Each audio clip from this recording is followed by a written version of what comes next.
Nah, di tahun 96 tuh Serius Pak, 2 juta Pak. Pemulihan ekonomi Ganjar gamelan itu harus pemerintah ada dulu ya mungkin besar.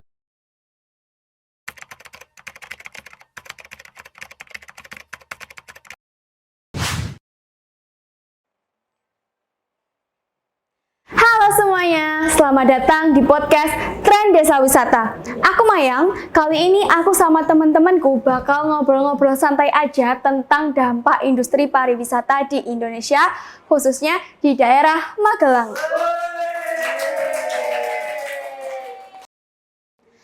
As you guys know, kalau di Magelang itu ada Candi Borobudur, yang mana itu adalah salah satu destinasi wisata paling terkenal di Indonesia.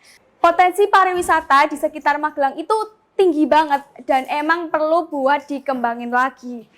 Tapi sebelum itu, boleh dong kalian berdua kenalan dulu, say hi gitu. Oke, aku Alif. aku Zidan. Nah, oke. Pertama-tama, aku pengen tahu nih pendapat kalian berdua. Menurut kalian, kenapa sih kita disuruh bahas wisata di Magelang? Kalau menurut aku pribadi ya, kan kita tuh tinggalnya di daerah kota. Terus kita tuh kayak terlalu ngandelin kotanya gitu loh. Perlu nggak sih sekali-kali gitu kita cari peluang di daerah kabupatennya gitu, kayak desa wisata Candirejo Iya. gitu. Nah, ini dari aku sendiri tuh kita bikin kayak gini cuma karena tugas saya sih soal. Ya nggak bener salah sih. tapi Cuma ya jangan nggak usah ngomong kayak gitu jujur. dong. Nah, tapi yang dibilang Olive tadi itu emang bener banget. Magelang itu potensi pariwisatanya bener-bener tinggi banget. Ditambah lagi ada Candi Borobudur yang pastinya narik banyak banget wisatawan. Nah, itu bisa banget dimanfaatin buat ngenalin budaya lokal sama bantu UMKM. Ya, contohnya kayak di Candirejo itu tadi. Nah, kalau ngomongin soal UMKM nih, kan orang-orang taunya tuh UMKM tuh cuma orang jualan doang toh. Nah, padahal aslinya UMKM tuh isinya ada orang kayak misal supir wisata gitu, sama guide, sama orang yang punya homestay gitulah. Iya. Terus kalian tahu nggak, Candirejo tuh masuk ke 20 desa termiskin di Borobudur. Nggak mungkin nggak sih, Iya, kayak bohong serius banget nggak nggak sih sih? gitu loh. Kan aku taunya kalau Candirejo tuh ya desanya udah kaya Iya, famous gitu dari loh. sebelum mereka bikin candi sebelum mereka bikin desa wisata gitu ya. loh. Di Jateng tuh kayak udah terkenal gitu loh. Enggak, tapi dulu tuh Candirejo tuh nggak ngerasain gitu loh manfaat dari Candi Borobudur itu sendiri. Nah, terus di tahun 96 sampai 2003 tuh Pak Slamet mulai bikin kayak ngumpulin warga gitulah buat cari potensi wisata di desanya. Nah, terus kalian tahu nggak hasilnya tuh apa? Apa? Jadi di tahun berapa ya, kayak sebentar tak nyentuh Siti. Iya. Boleh. Boleh. Nah, di tahun 96 tuh kepala desa tuh mulai kumpul tuh buat nyari potensi wisata gitulah di desanya masing-masing, kayak misal sungai, hutan gitu-gitulah pokoknya. Terus disambut baik sama Dinas Pariwisata, terus dikasih modal, tahu nggak berapa? Berapa? Cuma 2.400.000. Serius cuma 2,4 juta. Ya kalau sekarang sih kecil ya, tapi kalau dulu ya mungkin besar ya segitu tuh. Tapi kan emang tahun 2003 sampai 2008 tuh masa-masa sulit toh? Loh iya kah? Masa sulitnya emang apa? Iya, itu kan kita pasca pemulihan ekonomi kan. Oh, ya. iya Pas sih, krisis iya. moneter itu loh, apalagi kita kan di industri pariwisata Iya. ya PR-nya banyak gitu. Nah, tapi masalahnya tuh jadi gini, mereka para pengelola desa wisata tuh pada bingung gitu loh, mau nargetin pasarnya tuh kemana. Nah, awalnya mereka tuh nargetin ke wisatawan lokal, tapi kok kayak rasanya tuh nggak cocok gitu loh. Terus mereka pindah ke wisatawan mancanegara. Nah, terus yang bikin salut, promosinya tuh kayak mereka tuh door to door gitu loh, ke agen satu ke agen lainnya. Kan pemerintah sama masyarakatnya kan juga kerjasama gitu loh buat lihat komponen desa wisata. Dan ternyata gongnya itu Desa Candirejo itu punya potensi gitu loh, punya komponen 3A. Apa aja yo? Aksesibilitas, ya atraksi, aksesibilitas, amenitas. Nah, kalau ngomongin atraksi nih ya, kan ada 3 nih. Yang pertama budaya, alam, sama buatan. Ya. Nah, kita ngomongin alamnya dulu ya. Ya. Nah, di alamnya tuh di sana ada sungai gitu sama sawah, terus ya banyak lah pokoknya, bisa trekking juga. Kalau dari budayanya sendiri tuh ada kayak main gamelan gitu, terus bikin batik, tari tradisional sampai ke upacara adat gitu.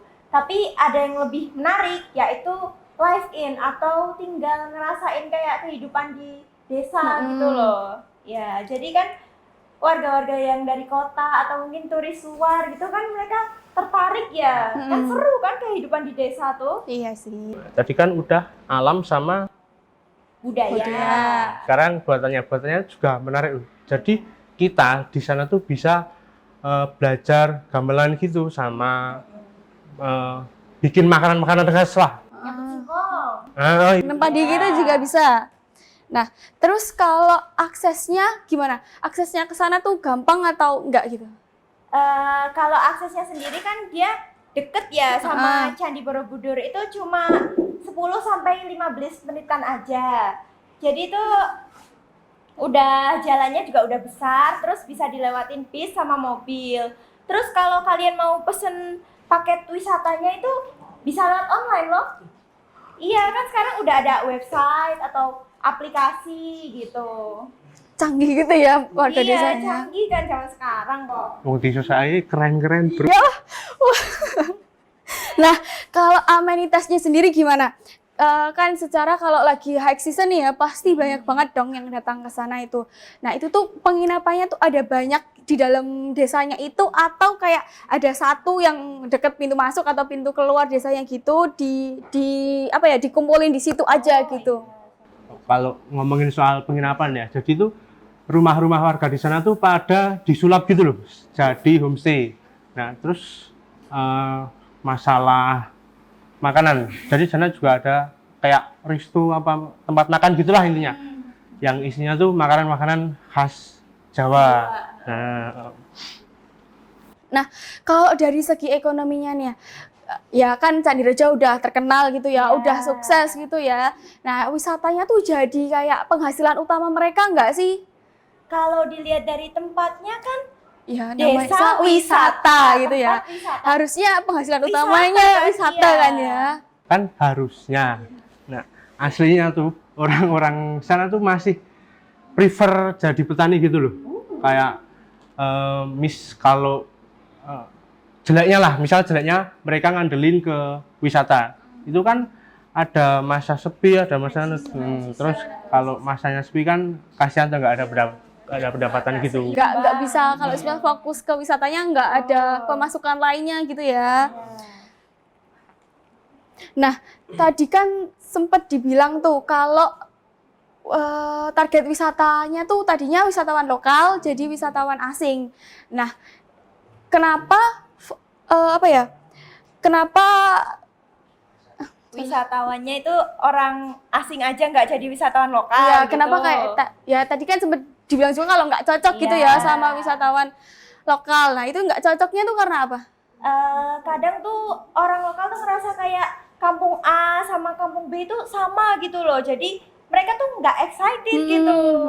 Ya kalau orang luar kan mereka kayak lebih excited karena jarang ngerasain kehidupan di desa. Ya mungkin mereka juga ngerasa kayak ya sama-sama Indonesia ini kali ya. Apa sih bedanya gitu? Sama-sama kampung Ya, gitu.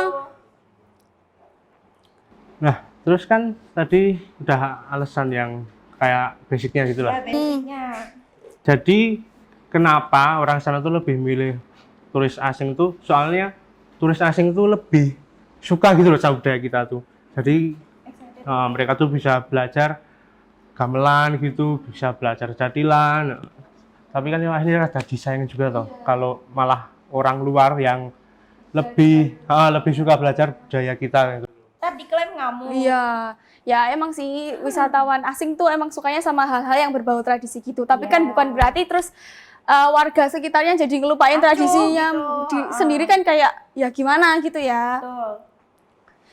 Nah, tapi kan tetap susah nggak sih buat kayak memperkenalkan Candi Rejo tuh ke wisatawan lain gitu, wisatawan yang kayak yang mana banyak banget gitu loh yang datang ke Borobudur, tapi mungkin mereka nggak kenal sama Candi Rejo itu, khususnya ya wisatawan mancanegara itu.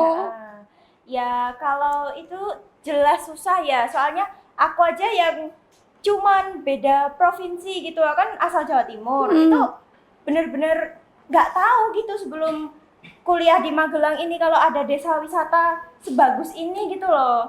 Padahal kan sekarang udah gampang ya bisa promosi lewat sosmed, aplikasi dan lain-lain gitu.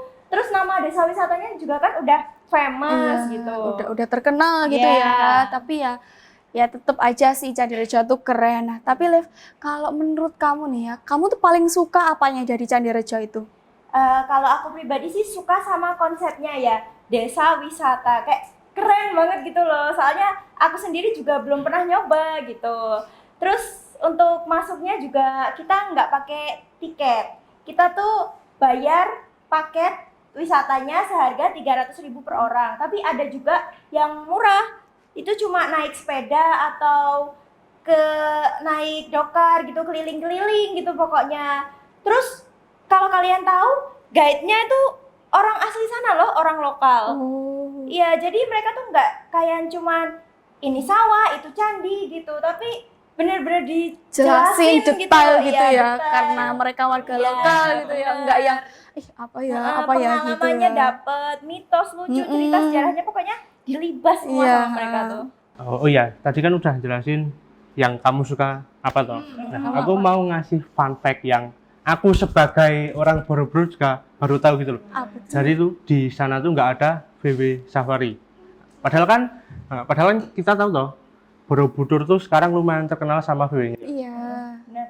Jadi kan mereka tuh pengen beda dari desa lainnya gitu lah. Keren gak sih kayak ya nggak mau sama-sama gitu. Kirain tuh sampai ke sana gitu loh. Kan. Tapi ternyata ya emang dia kan konsepnya pengen beda dari yang lain gitu ya. Tapi menurut aku sendiri yang paling keren tuh pengelolaannya sama pendanaannya ke setiap warga gitu loh. Kayak adil banget, rata gitu. Nah, benar banget yang dibilang Olive. Jadi itu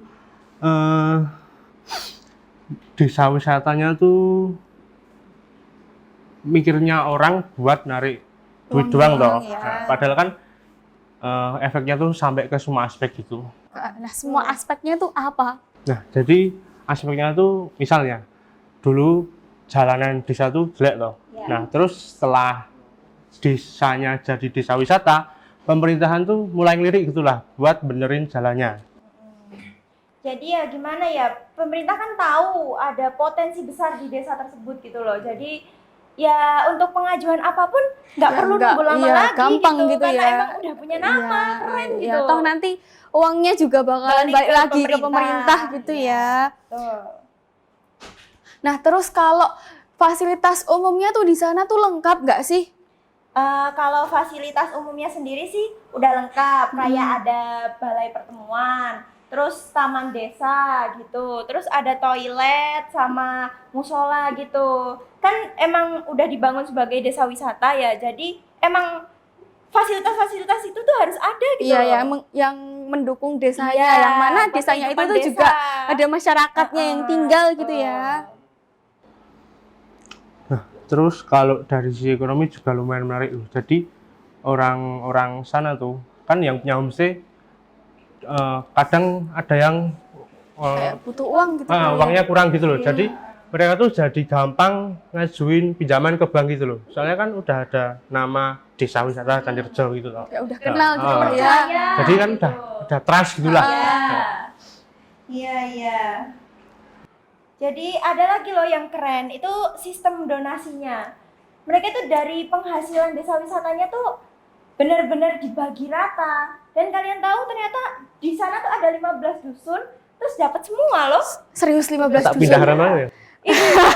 15 dusun tuh, tapi 15 dusun tuh banyak loh yang berarti uangnya tuh dibagiin ke semua kepala dusunnya itu, terus nanti dibagiin merata ke semua warganya gitu ya. Jadi kayak uangnya bisa buat apa ya, dusunnya masing-masing biar makin maju gitu ya. Bener banget. Jadi kan nggak ada yang ngerasa miskin sendiri gitu loh. Iya. Terus kayaknya tuh bareng-bareng lah. Iya. Cipratan Hmm. gitu ya. Dapat lah. Efek lainnya tuh warga sana tuh jadi peduli sama desanya gitu loh, karena mereka tahu kalau misal desanya atau lingkungannya tuh bersih bisa narik wisatawan gitu loh. Nah, terus kalau dari sisi warganya sendiri nih gimana? Mereka tuh kayak dapat efeknya nggak sih? Nggak tahu secara mental atau gimana gitu? Ya, ada banget kalau itu secara mental tuh mereka jadi semakin percaya diri gitu loh. Jadi nggak ngerasa kayak aku dari kampung gitu, kayak minder gitu loh. Padahal kan kalau kampung sebagus itu kenapa minder gitu ya? Lu tuh bangga sama desa kita. Bangga. Nah, terus yang bikin salut lagi tuh anak-anak sana tuh pada ikut ngelola gitu loh, sama ikut promosiin gitulah di medsos. Terus kan lumayan toh kalau buat tambah-tambah jajanan Iya, anak di lumayan sana, banget sih. misal buat beli rokok kayak buat beli Ya, Rokok ya nggak juga rokok sih. minum kayak Wah, Nggak boleh ya? Uang. Nggak Apa, boleh. Wak? Iya. Ini tuh yang dinamain pembangunan berkelanjutan atau pariwisata berkelanjutan. Iya. Jadi nggak cuma dari segi ekonominya aja, tapi dari sosial, budaya, lingkungan itu mereka semua upgrade gitu loh. Ya, semuanya maju lah Iya. ya. Nah, dari tadi kan disebut-sebut kalau Desa Candirejo tuh perfect banget gitu loh sebagai desa wisata. Tapi pasti ada tantangannya juga dong. ya, kalau tantangan ya mesti ada tolong soalnya urip ya orang tantangan. Jelas tantangan tadi. Tantangan yang paling sering dikeluhin tuh soal sampah. Jadi wisatawan lokal kita tuh pada buang sampahnya tuh sembarangan gitu loh, nggak ada aturan lah. SDM ya, gimana sih ya? gitu. Ya emang kadang tuh kalau ada apa ya, wisata gitu ya kebanyakan besar problemnya tuh datangnya dari wisatawannya. Lokal, yang pasti ya. enggak pasti sih, cuman biasanya lokal ya karena SDM ya bukan meng-underestimate SDM kita tapi ya gimana gitu ya. Iya. Padahal daya tarik utamanya tuh dari ademnya gitu loh, adem sama bersihnya kayak desa Panglipuran itu kan iya, juga iya. terkenal karena mereka bersih kan. Iya. Iya, tapi ya gimana kalau masalah SDM tuh Susah lah. Dari sananya ada Iya. begitu ya. Kawanan urip. susah banget. Nah, terus ada tantangan dari budaya. Jadi tuh orang-orang sana tuh pada risih sama wisatawan mancanegara yang pakainya tuh terlalu terbuka gitu loh. Tapi yang cowok suka Ya. gitu loh, maksudnya itu gitu. Ya, enggak. Bonus sih kan dari Ya bonus kok. enggak bonus juga sih. Itu mah mata keranjang. Wah, parah ini. Nggak boleh ya, nggak tanya boleh, nih, nggak boleh. editornya wajib No, no, ini. no. Parah. Iya, padahal tapi mereka tuh untungnya warga sama pengelolanya tuh kalau ngasih tahu tuh nggak langsung victim blaming gitu loh. Mereka tuh nggak main hakim sendiri. Jadi bahkan mau loh mereka tuh kayak manggil tokoh agama gitu loh buat ngasih penjelasan atau pengarahan gimana sih berpakaian yang baik dan sopan di desa tersebut. Jadi kan enak semua gitu lah. Iya. Ya tapi kan kalau orang luar juga nggak tahu ya budaya kita. Iya, Cuman kan benar. orang yang berpakaian terbuka tuh bukan berarti kalau mereka tuh orangnya buruk gitu, enggak ya. Cuman ya Kayak enak perbedaan budaya. iya perbedaan nggak sih? budaya. Jadi Iya. ya emang kayaknya warganya memang perlu untuk dikasih Kasih tahu tahu. kalau nggak kayak gitu loh. Iya, Ah. betul. Tapi ada tantangan lain juga. Itu dari sekarang tuh apa ya? Kayak warganya tuh kalau diajak bersih desa tuh malah kayak ngamuk gitu loh, atau bahkan bertanya kayak ini dibayar berapa? Ada duitnya enggak gitu. Padahal kan sih. ya enggak semuanya tentang uang gitu loh. Iya, ya butuh uang, cuman kan kayak Ya, ini kan jangan buat gitu. desanya sendiri gitu loh. Masa iya ditanyain uang? Ya kalau misal semuanya ditanyain uang, gotong royong ditanyain ada uangnya enggak lah. Kalau nggak ada uangnya mereka nggak mau gotong royong kah? Benar. Sebenarnya sih kita juga bisa maklumin nggak sih, soalnya emang ekonominya lagi seret. Tapi Ya. kalau dihitung-hitung pakai Ya nggak uang nggak enak gitu loh, kayak hilang. Yo, gimana lagi ngomongin soal perut toh gitu. Iya. Siapa yang Nggak mau mau. gitu. Jadi kan udah ada 3 toh. Nah, yang terakhir tuh soal pedagang asongan. Nah, dulu kan pedagang-pedagang itu jualnya di candi toh. Iya. Terus setelah candi itu nggak boleh buat dagang, mereka tuh pada pindah gitu loh, mencar ke desa-desa wisata gitu loh. Kan bikin ganggu wisatawan toh. Iya, benar banget. Mereka tuh kayak jujur premanable gitu loh. Kayak sistem jualannya tuh maksa gitu kan. Maksa. Ada loh itu viral kemarin di kotaku itu kampung Inggris. Itu dia tuh padahal kampungnya terkenal edukatif tapi ada yang ibu-ibu jualan ballpoint gitu maksa. Itu kita mau nggak beli tuh ya nggak enak, Ya, nggak enak. kasihan. Tapi kalau beli terus-terusan Ya juga mau buat apa gitu ya, pokoknya tuh mau buat apa. iya mau buat itu buka toko lagi Kan nggak mungkin gitu ya. ibunya juga marah gitu ya nggak nyaman gitu Iya, kan sebagai ya. wisatawan tuh Ya nggak ngerugiin kita sendiri, Iya. cuma ya kalau nggak beli ya nggak ngerugiin. Cuman kalau apa ya beli terus ya mau buat apa gitu. Terus jadi kayak kesan wisatanya tuh kayak ya nggak enak gitu ya. kurang. Kalau dibiarin juga lah yo, wisatawan tuh jadi malas gitu loh datang lagi tuh. Tapi tetep sih ya Candi Rejo tuh keren banget gitu, bisa jadi contoh buat desa-desa lain yang mau jadi desa wisata selanjutnya gitu loh. Iya nggak cuma soal rame-ramean turis aja tapi yang kita harus contoh sebagai calon pengelola desa itu ya caranya mereka mengelola pembagian dananya itu benar-benar sip. Bayangin coba kalau banyak desa yang ngikutin pengelolaannya Candi Rejo, itu kan yang budayanya jalan, ekonominya jalan, terus pokoknya semua perfect lah. Ya, semuanya maju, semuanya oke gitu ya. Benar. Intinya tuh kalau kita punya desa wisata atau pengelola desa wisata tuh nggak cuma jual pemandangannya aja, tapi juga jual cerita, nilai, sama pengalamannya gitu. Ya asal dikelola dengan niat yang baik, terus gotong royongnya juga ditingkatin, pasti desa-desa lain tuh kemungkinan besar kalau mereka ada niatnya ya jadi desa wisata yang baik gitu ya, yang pastinya bisa buat apa ya naikin potensi pariwisata di Indonesia gitu. Oke guys, sekian episode dari kami. Semoga setelah obrolan kita hari ini kalian jadi pengen banget kunjungan ke sana. Ingat ya, jalan-jalan tuh bukan cuma buat senang-senang aja, tapi kita bisa nolong masyarakat lokal dengan cara membeli UMKM mereka. Terus, jadi wisatawan juga harus yang pintar dan peduli sama lingkungan.